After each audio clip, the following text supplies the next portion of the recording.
کوئی آدمی گناہ کے کاموں میں ہو تو اس کے گناہ کے کام سے ایک دم جھٹکے سے باہر نہ نکالو، آہستہ آہستہ ترغیب دو۔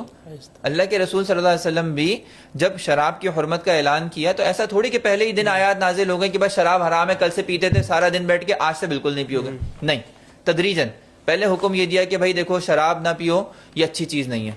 پاکیزہ رزق الگ ہے، شراب الگ ہے۔ پھر حکم یہ دیا کہ دیکھو شراب نہ پیو نماز کی حالت میں، اللہ تعالیٰ کو پسند نہیں ہے، ہاں بقیہ وقت میں پی لو کوئی مسئلہ نہیں، نماز جب پڑھنے کے لیے آؤ